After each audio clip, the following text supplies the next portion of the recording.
International space સ્ટેશનમાં સૌથી વધારે સમય વિતાવી અને અંતરિક્ષ યાત્રી સુનિતા વિલિયમ્સે ઇતિહાસ રચી દીધો છે અને હવે અંતરિક્ષ યાત્રી સુનિતા વિલિયમ્સ જે છે તે હેમખેમ પૃથ્વી પર પરત ફરી ચૂક્યા છે। ત્યારે મહેસાણાનું આ ઝુલાસણ ગામ છે કે ત્યાં પણ ખુશીનો માહોલ છે અને હું એ દ્રશ્ય આપને બતાવવાનો પ્રયાસ કરીશ કે આ સુનિતા વિલિયમ્સનું ગામ છે અને સુનિતા વિલિયમ્સનું આ જે આપ જે જોઈ શકો છો કે આ તેમનું આ મકાન છે, તેમના દાદાનું આ મકાન છે। અહીંયા એમના દાદા અને તેમના પરિવારજનો જે છે તે રહેતા હતા। ઘણી એવી યાદો જે છે સુનિતા વિલિયમ્સની અને તેમના પરિવારજનોની આ મકાન સાથે જોડાયેલી છે અને અનેકવાર જ્યારે પણ સુનિતા વિલિયમ્સ જ્યારે ભારત આવ્યા છે ત્યારે ગુજરાતના આ ઝુલાસણ ગામમાં તેઓ મુલાકાત લઈ ચૂક્યા છે। આપણી સાથે ભરતભાઈ ગજ્જર જે છે કે તે એમની બાજુમાં જ રહે છે અને ભરતભાઈ આપણી સાથે છે, તેઓ પાસેથી જાણીશું। ભરતભાઈ, આ મકાન સુનિતા વિલિયમ્સનું છે, તેમના પરિવારજનો અહીંયા રહેતા હતા, શું છે વિગત? હા, પરિવારજનોમાં ભોળાનાથ સાહેબ ભોળાભા થાય, અમારે ભોળાભા રહેતા હતા, પછી દિનેશભાઈ રહેતા હતા, અમદાવાદ રહેતા હતા, પછી પ્રવીણભાઈને ગીજુભાઈ છે એ પછી અમેરિકા ગયા હતા પાછળ, અને રમેશભાઈ આયુર્વેદિકની કોલેજમાં ભણતા હતા, એમને કોઈ બીમારીના કારણે એક્સપાયર થઈ ગયેલા હતા। સુનિતા વિલિયમ્સ જે હવે હેમખેમ પરત ફરી ચૂક્યા છે પૃથ્વી પર, કેવી યાદો અહીંયા જોડાય? બહુ સરસ લોકો બહુ જ અહીંયા આનંદમાં છે, બહુ હરખમાં છે, આપણને બહુ હરખ થાય છે। અમારે તો અમારે પડોશી છે, મારા દાદાના ફ્રેન્ડની છોડી થાય, બરાબર છે, એટલે અમને પણ હરખ થાય। અમારા પડોશી એમના ભાણિયા પણ અમારી સાથે રહેતા હતા, એટલે એમની ભોળાનાથની દીકરીઓના ભાણિયા અહીંયા રહેતા હતા, બધા અમે સાથે રમતા હતા।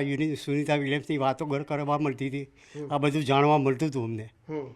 અચ્છા, કેટલી વાર તેઓ અહીંયા આવી ચૂક્યા છે?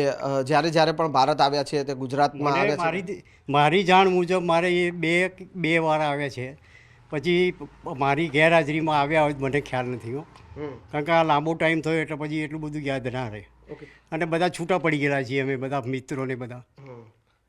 તમે અને એમનો પરિવાર સાથે રહેતા હતા અહીંયા, તો એ કઈ યાદો છે એમની અહીંયા તમારી જોડાયેલી? સુનિતા વિલિયમ્સ તો બહુ નથી રહેલા અહીંયા, તો ખાલી એ જ્યારે આવ્યા હતા ત્યારે ઊંટ ઉપર સવારી કરી હતી, અહીંયા સામે ઊંટ ઉપર બેસાડી, ઊંટ સજાયું હતું ઉપર પેલા ઘોડાની જેમ ઘોડો સજાયો હોય એવી રીતે, અને એના ઉપર બેસાડ્યા હતા એ બે ભાઈ બહેનને એમને બધાને, અને આખા ગામમાંથી ભાગોરે વડ છે, ભાગોરથી પાછા અહીંયા ગામમાં આવ્યા હતા, આ મારી યાદ છે। અચ્છા, ફરી એકવાર તેઓ પાછા ગુજરાત આવે, ભારત આવે, ગુજરાત આવે તો તમારા ગામમાં આવે એવી કોઈ શુભકામના તમારી? અરે 100%, બધા જ ગામના લોકો રાહ જોઈને બેસી રહ્યા છે કે હવે સુનિતા વિલિયમ્સ ઝુલાસણ દોલો માતાજીના દર્શન કરવા ક્યારે આવશે। આ બહુ જ અભિલાષા લઈને બેઠા છે। અચ્છા, દોલો માતામાં પણ તેમની એટલી જ આસ્થા છે? હા, એમના પપ્પા હતા, બરાબર છે, એમના પપ્પા પણ એમને તે ત્યાં દોલો માતાજીએ રમવા જતા હતા નાના હતા ત્યારે, બરાબર છે, એ અમને ખ્યાલ નહીં પણ વાતો કરીએ અહીંયા થતી હોય એટલે અમને ખબર।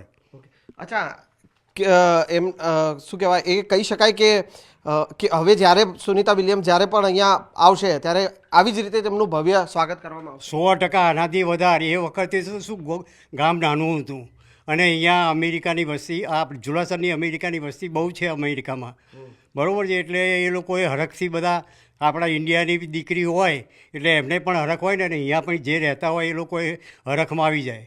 અને અત્યારે આપણે જોયું તમે કેટલું દારૂખાનું ફોડ્યું છે, ડ્રગ દારૂખાનું ફોડ્યું છે। કેટલા વર્ષ જૂનું આ મકાન છે? 60 વર્ષ, જે 60 વર્ષની આસપાસ હશે, 60 ઉપર હશે, મારી સમજણનું છે। તો આ હતા ભરતભાઈ ગજ્જરને જે પ્રકારે સુનિતા વિલિયમ્સ જે છે તેઓ પૃથ્વી પર પરત ફર્યા અને દુનિયાભરમાં ઉજવણીનો માહોલ છે, તેમના ગામ ઝુલાસણમાં પણ એ જ પ્રકારનો ઉજવણીનો માહોલ છે અને ગામ લોકો હવે ઈચ્છી રહ્યા છે કે જ્યારે તેઓ ગુજરાત આવે ત્યારે ફરી એકવાર તેઓ જે છે તે ઝુલાસણ આવે, જેથી કરીને તેમનું ભવ્યથી ભવ્ય સ્વાગત થઈ શકે।